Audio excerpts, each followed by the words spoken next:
I think the Lee Sin, and I imagine that we'll probably see something like the Jin probably picked up for Lwx, not bot side of the map. Kind of been the go-to staple when the Caitlyn's taken off the board and does pretty well against the likes of the Jinx and the Aphelios, especially with Thresh gone. The other option as well is to just go back towards a pick for xiaolaohu, right?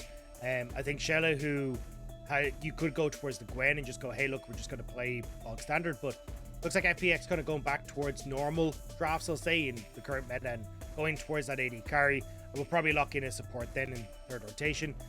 JDG going to respond with the Aphelios and probably the Leona, I'd imagine, in this bot side. Like Aphelios, Leona, you got two strong carries then for your team fight as well. Leona just provides that engage tool for missing. Nautilus actually going to be the lock-in here for missing instead, which, to be fair, missing known for his hook champions, does well into that Leona, and it's like we're back in 2020 with just Leona and Nautilus going to be our supports here, each with a hyper-scaling AD carry to work with, so it feels like a relatively even bottom lane there, with a mid laner on the side of JDG and a jungler for FPX. And now over to the second ban phase, as it feels like both teams toying with the idea of team fights, but JDG certainly could lean towards the range play. I feel like JDG, you start banning away victors, you start banning away mid laners that can do well against Corki, right? Or at least things that can provide good zone control for the Aphelios as well. Silas going to be taken off the board, can do really well in the matchup. On the upside for FPX, top laners is the name of the game. They're just trying to see, hey, look, xiaolaohu, we're going to give you counter pick on red side, but let's kind of get rid of those tanks that can set up really nicely for JDG. So Braga's taken off board. Maybe they go towards Sion as well here, which has kind of been the other big tank that 369 goes to. Because it does feel like JDG want to front line, want to engage, and set up for, again, for those team fights. Well, the Sion taken off of the board here alongside Gragas. So those tanks going to be limited for 369. Could go into something like Orn or something if you really fancied, or maybe the set. We'll have to wait and see. Jace, banned away is the final ban for JDG. I'd love to actually see a gangplank. I think, well, not if we're going to get the Gwen locked in, but I think what you're looking at FPX for like the likes of the Jinx is she really struggles when she's going to have a gangplank ult on top of her, not really able to reposition, and sets up super well for like Corki to synergize with the package. You got a lot of zone control, but not the best of matchups for the gangplank into the Gwen. So instead, looks like 369 going to go back either towards a counter pick in the Kennen, play towards that team fight engage, right? Or he can go towards the Jax if he wants to and go for the full split push. I personally prefer the Kennen. I think you've got such a capable team fighting team and the ability to jump onto this Jinx with a flash Kennen. It feels like you just kind of set up for that play instead. And let's be honest, 369's Kennen was pretty much the only good thing that happened for JDG in game number 1. So I'm honestly, okay for with a lot it. of the It's his most series. played. Yeah, this will be his 4th Kennen game of the split so far. He's only played 6 other games, so feels like definitely a big staple for 369 and something he's very, very comfortable on as the jungle. JDG as well. It's gonna be a Rek'Sai to change at the last second from the Viego. Yeah, the counter pick is well in that jungle matchup, and really a huge amount of just stopping power against things like the Lee Sin, not really allowing him to get like big kicks off onto Kanavi because you just basically sit on the Aphelios and stop that play from happening. So I like this from FPX. For JDG. FPX, I mean, Victor, Orianna, Ryze, whatever kind of control mage you're feeling is going to be the name of the game here for Gori. It's just going to go towards the Ryze, gives him a little bit more control in roaming around the map. Yeah, I will say, the Ryze in game number 1 from Gori definitely got to see them all. They weren't necessarily great ults, though. I feel like quite often he was just ulting into his death. So, want to see a little bit of a better read on the map early on from FPX. This time around, though, they don't have the Galio to answer, right? Last time, it was the Galio versus the Ryze, and every time Gori tries to make something happen, Yagao could, the other way around. Every time Yagao tries to make something happen, Gori could answer on the Galio. This time around, it's Gori on that Ryze. We've already criticized Gori's laning phase. If he's also in a really terrible matchup, it's going to make this early game rough for FPX. But again, it's the team fight where Gori has been known to pop off, but it's not exactly a pop-off champion for the team fights, right? Especially when you look at what JDG have, the package for Corki, the ability for Hope to be there and present, great engages for potential for 369 if you can find flanks, and even Kanavi being able to prevent a lot of the kind of engage tools for FPX, like stopping Hong from being able to follow up, Beichuan from being able to follow up. It's going to make things a little bit more difficult for FPX if they end up being forced into these team fights. Certainly will. And I have to say, I'm excited to see Hung on this Leona once again. This is definitely a staple for Hung. Surprisingly, his most played has been Lulu so far this year, which I don't think anyone would have necessarily expected. Everyone thinks about the Leona, the Thresh, right? These engaged champions, but excited to see him on Leona once more. Is everyone just posturing like we're going to fight at level 1 here? But I don't know if it's actually going to happen. Hung moving in with the sweeper. Spotted just yet, but now will be, as Hope needs to be cautious on his positioning here. FPX with the level 1 play. 3 men strong here, and neither mid laner is going to move over for the time being.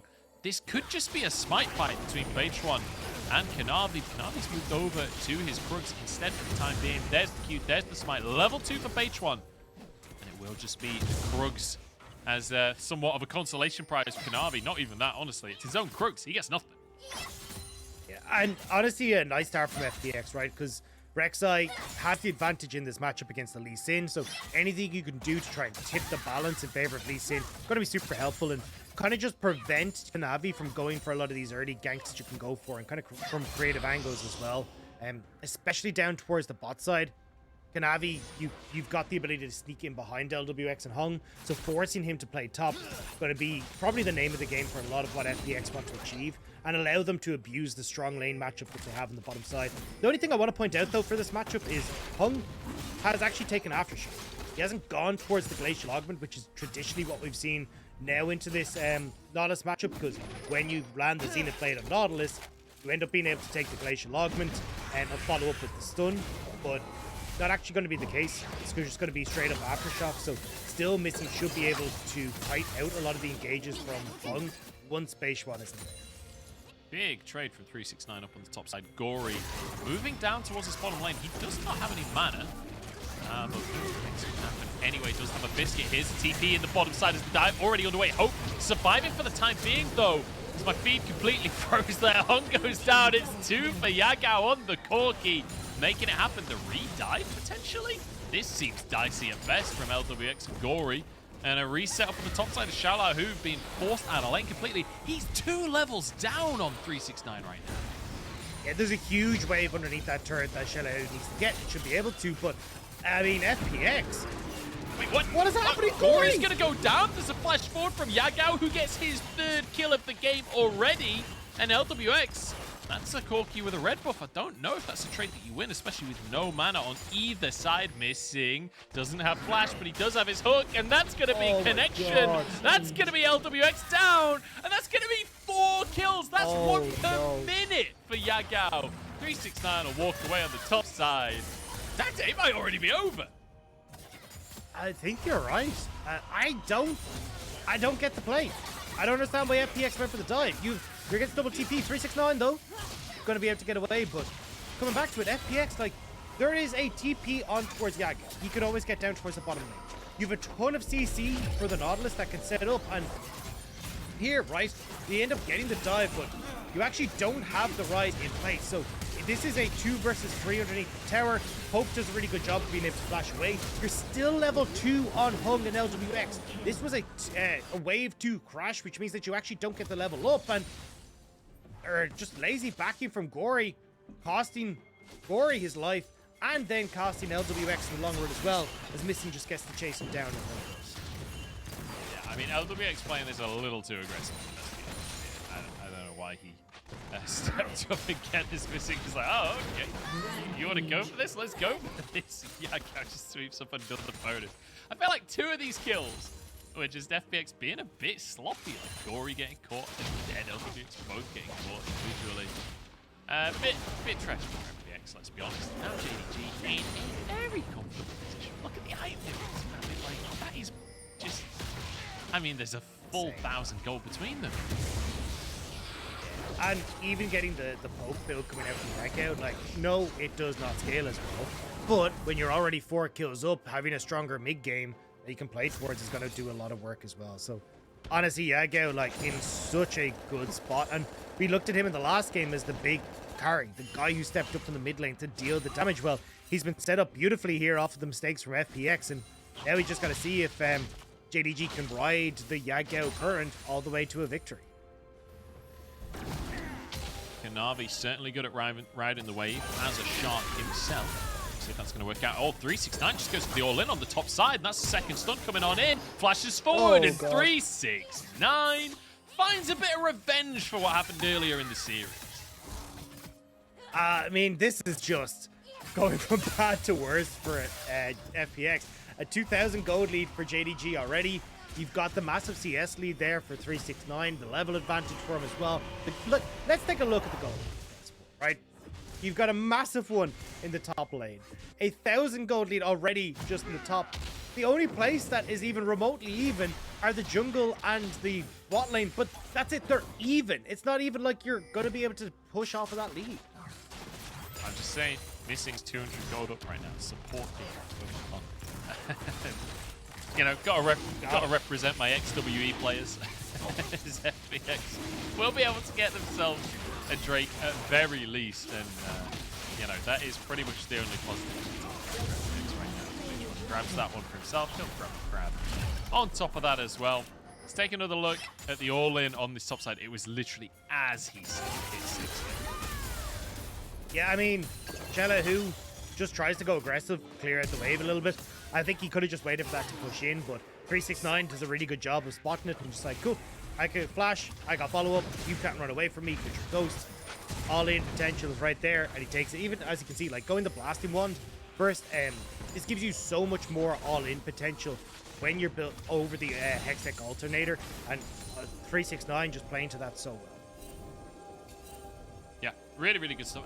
And also just punishing xiaolaohu, who was obviously under the impression that it was going to be level 5 versus level 5. That's why he went in. And is this take 2? As it happened.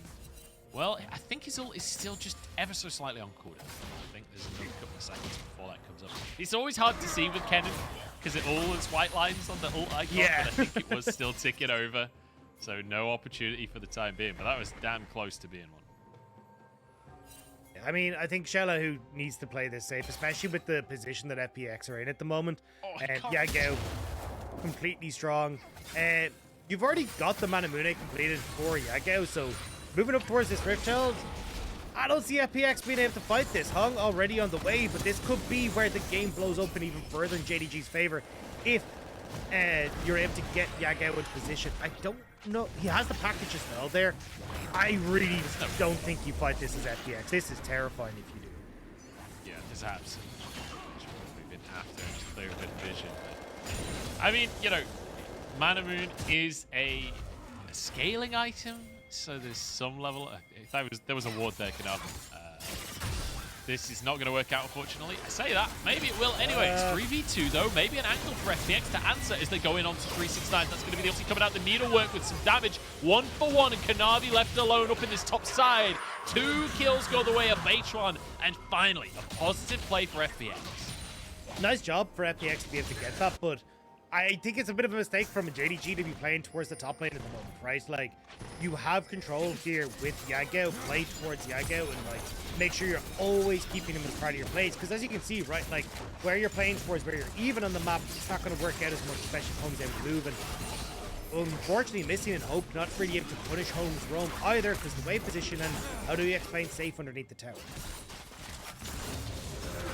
Lwx going to be able to just clear away the waves as Jinx as well. It's very easy to just hammer away on those minions and keep the tower safe. Be almost 2 plates down in that bottom side, I think, as Gori returns to the mid lane. So I think, Rob, let's just take a second here. Oh, sorry, Dagda. You're not called Rob on the internet. In fact, let's talk about the replay first, and then we'll take it. I mean, this is just, as you said, Ward spotted there, FPX spot well, and there's not really much to be said, right? 369, you don't really have the damage just yet to take on the world, but at least they try. Now, what would you like to say to Mr. Price, whatever you want to say? Ribage de Preach, as they say. Oh. Well, Raheem? that's a bit of Irish for everyone there. As an Englishman myself, I'm somewhat fluent in that one. You pissed off so many dub. people with that phrase, right? I know. That was the goal. Don't worry. That was the goal. I want to reset for a second and talk about win conditions again and talk about where we're at in this game, because it felt like it was pretty much over earlier on. Yagao 4 kills, etc., etc. But actually, they're only 1,500 gold up. And with FPX finding a couple of positive plays, is the hope dead for FPX? Can they come back in? I mean, I still think there are definitely ways if JDG play this out wrong, right? But at least at the moment, they are doing a pretty good job. And they got the Rift Herald. They're still giving those resources over towards Yagao. They're resetting now, so then they can actually look towards a fight over the Dragon, which again, I think is a good shout. Like, trying to use the fact that Yagao is going to be like an item and a half basically coming into this fight is exactly what you want. And the only issues, as you can see, is right, like Lwx still pushing in. FPX honestly looks like they're maybe considering just giving up this this play, so then they can just go and take terror plates elsewhere. But a lot of members of FPX still congregating around the spot side. I think you try and make a play top side for FPX and like just trade the pressure, or might look for a hit. Good. FPX are the ones with control around Dragon Pit, at least for the time being. But that said, Yagao can make something happen. He's moving around here. Both teams with vision of the situation, they'll both know what's going on. Yagao, no package to work with, so this is just base Corki. FPX wants to just start this one off. They're not afraid of JDG, at least for the time being. Hope having to move over. In they go. Hunk starts the engage off and has a stopwatch. That's Kanavi already down. It's going to be 1-for-1 with the junglers, though. And in with the Moonlight Vigil. Hope trying to finish things off with the double kill. Lwx over the wall. And JDG find the fight. And that's it. I mean, yes, you can get that quick engage onto Kanavi, but he's not the problem. Yagao opens up a free fire, Hope's in a really good spot with the Gale Force of his own. He just is more damage than Lwx, and fortunately for FPX, again, biting off more than they could chew. I really do think you just try and play side lane here in this situation. Like, try and get your own win condition ahead for FPX. Because as we said, like, xiaolaohu... Ooh, hang on, oh no, they can't even play side lanes because xiaolaohu not winning the 1v1. Actually going to force his needlework out as well. 369 knowing that he could just punish individually. And this is why, like, getting xiaolaohu ahead, like, gives him control in that matchup, and you can actually look to play through sides. But here, right, you get the engage of Kanavi, who follows up? Like, the only person here is Beichuan who gets the kick, right? But now Beichuan's in a horrible spot, same as Hong. Lwx isn't really able to follow up, neither is Gori, and you've just got way more damage coming out from the two carries of JDG at the moment. So in that trade, it benefits JDG. Now Beichuan in the mid, as JDG look to again play around Yagao, see if they can get some more chip damage on this turret, and maybe actually, with the move top, use this to look for a dive on xiaolaohu. Over, and 369 basically already under the tower trying to get damage on xiaolaohu, trying to preemptively do a bit of work. As a replay of getting caught in the mid lane there. I think there was Gori going down. And we'll have to see. It looks like no dive going to come out up in that top side in the end. But this has been a hell of a game so far, Dagda. He's 9-4 on the scoreboard, 14 minutes in. And I'm glad that we get to see this one be a little bit competitive, especially after how it started. I thought it might just be completely doomed for FPX, but they will not roll over and die. Even if they lose this game, you can't say they didn't try. Again, though, I want to come back. This feels a lot more stronger. Sorry, a lot stronger from JDG. As missing, no. The biggest issue that we had with JDG was not being able to find advantages in the early stage. Gori caught out though. Gori. Oh, he's dead. He's so dead. He had flash, but he didn't get to move the entire time. Yagao finishes that one off. And that's his 6th kill of the game. We also have Kanavi. Go with the Prowler's Claw, by the way. This is a lethality Rek'Sai. This is a composition that ain't slowing down anytime soon, but you're absolutely right. This is JDG showing us what they can do. And now a solar flare. Missing just about gets that anchor out. Now Moonlight Vigil. An answer from JDG is Hope and Missing. Not afraid of a 2v3. Yeah, and the damage going down means that, hey, look, they keep FPX stuck in the bot side. Yagao gets mid-turret. You've got Kanavi taking the Rift Herald on top side. Honestly, 369 is going to be able to shove in this top, and you've got your run-of-the-mill here for JDG. And I agree with you, Munch, what we were saying, right? JDG, we wanted to see strong early game. We wanted to see it work out for them. Now, to be fair, it was capitalizing on an FPX mistake. But they have been able to capitalize that again and again, finding fights at the Dragons, setting up well for objectives. It's still JDG. Oh, xiaolaohu's in big trouble. The knockup is there, and Kanavi finishes him off, takes a chomp out of the doll. And now you can see Yagao's finished Ludens as well. This will be 369 finishing a tower up in the top side. That'll be 2 towers down, just that bottom one remaining for JDG to take. Beichuan wants to contest onto this grab. Not sure that that's a 1v1 he can take. 369 hanging out. I want this to kind of become the new JDG thing, though. Even though Yagao, as we said, like, blown away out of the water by FPX's early mistake, the success that JDG seems to have a lot of the times comes from Yagao having good control over the mid lane and being able to teeter that over towards, you know, first move for Dragon to find fights. Hope just missing, buddy. Damage coming in. Oh, Beichuan's actually going to find a kick onto Missing, looking for a fight here. Realmwalk going to come on through from Gori as well, and they've managed to get onto Hope if Beichuan can follow it up, but I don't think that's going to happen, and Hope has some damage of his own. Gori's there to finish it off with the Everfrost, though. It's going to be 2 hits here. God. Oh no, Yagao has so much damage, and you know, it looked good. It looked good for a second there, but only for a second. Yeah, dives not working out in FPX's favor, I gotta say. A couple of times now to cover, and it is not look pretty. Yagao roaming down now to set up on the spot side again. 8 kills coming through for the Corki, and it's 14-5 in kills, a 5,000 gold lead, and I don't really need the replay because it's just FPX going too far, right? They get the pick onto Missing, great. Back it up, you got your pick for Dragon, but unfortunately they try to bite off more than they can chew, and it means that with the TP coming through from 369, Corki being able to rotate down as well, they're just able to finish that off. Not sure what happened in the replay in the bottom of the left, though, and a little bit pixelated. Yeah, do you want to know the really depressing thing about all of this? I actually didn't even get the pick onto Missing. They only got Hope. Missing got away up on the top side. We were watching Hope, and Missing just toddles off into the jungle. 369 going for Hung here. That's going to be a solar flare to lock him up, keep him away, but Hung will eventually go down. Maybe Beichuan as well as the knockup comes through. Kanavi can't quite get over the wall. Waiting for cooldowns here as Yagao starts peppering away with these rockets, and he's already 2.5 items. He's a couple of auto attacks away from fully stacking his Muramana, and he's got a needlessly large rod in there.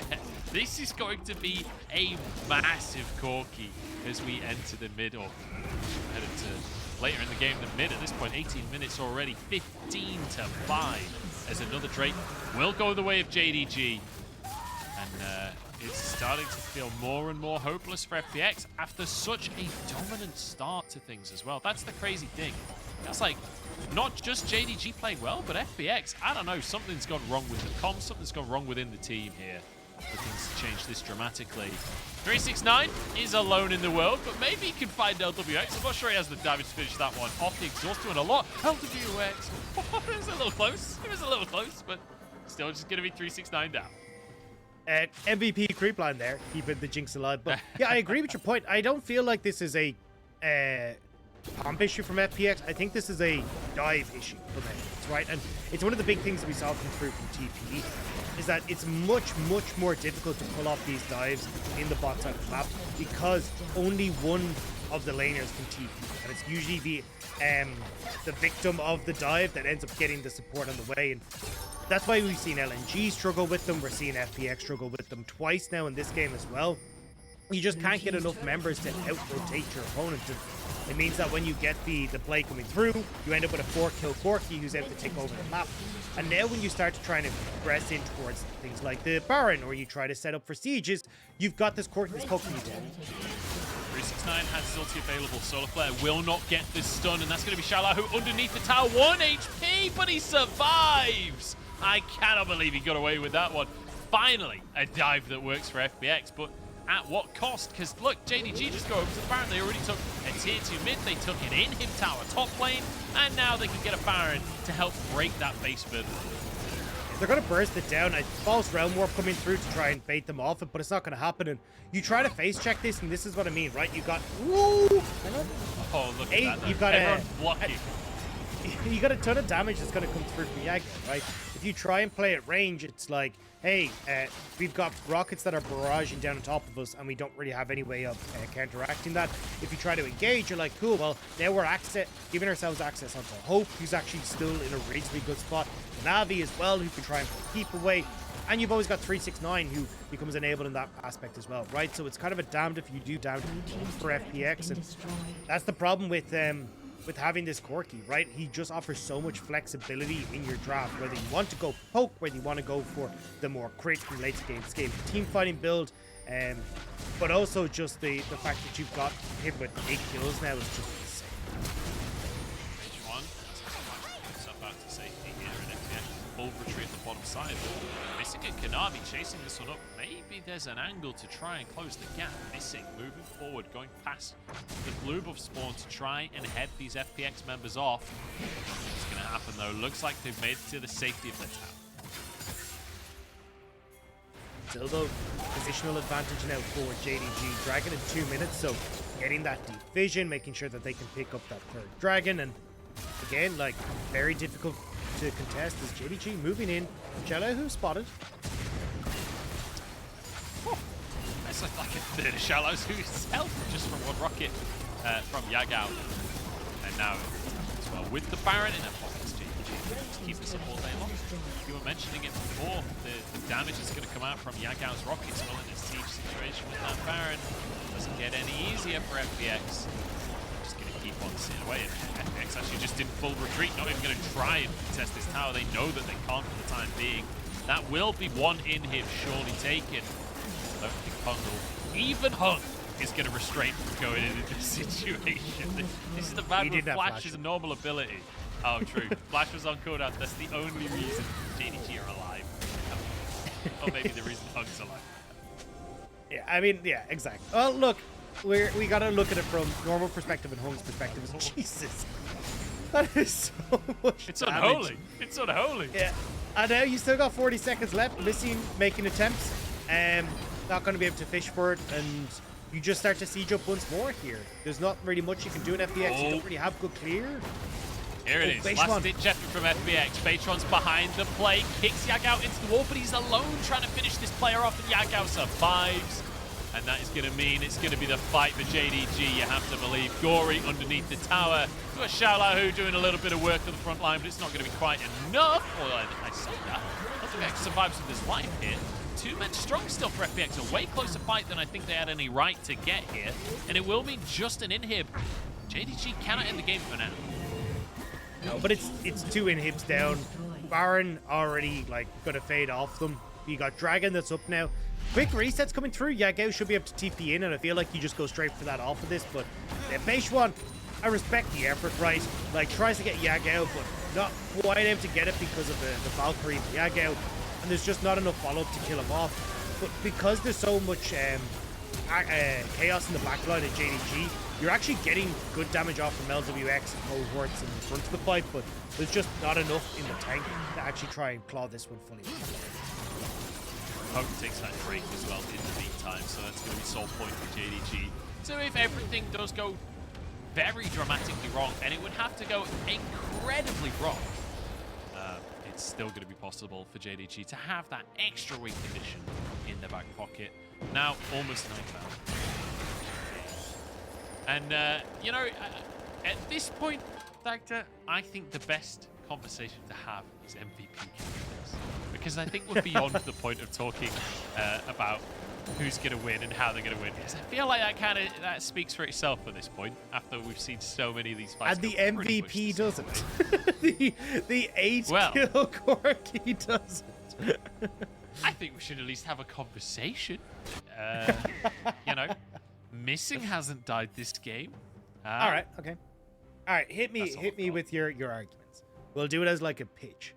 You're coming in. You got a pitch for your MVP. I'm gonna decide. This is like Shark Tank now. I'm gonna decide if you get your MVP bonus. Okay. But whichever one I pick, you're not allowed to go for, right? I'm gonna pick Yagao, and the reason I'm gonna pick Yagao, he didn't pick the package up. Why would you not get the package there?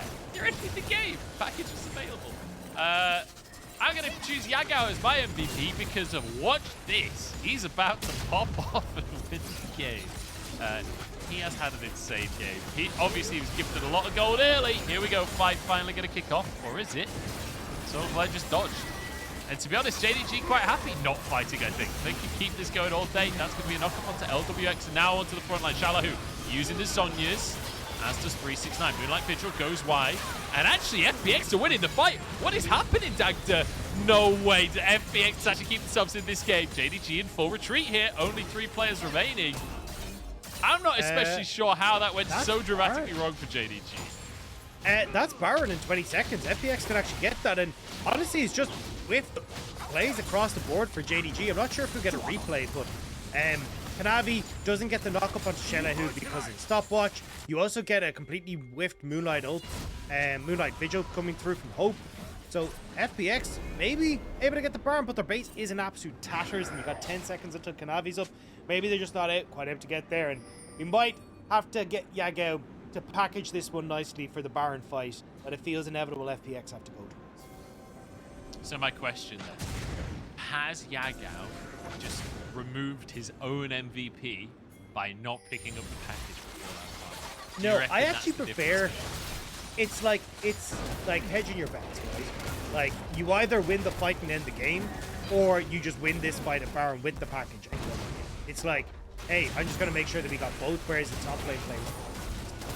We'll have to see here, Beichuan, and he steals it. Well, JDG are just going to sit and wait.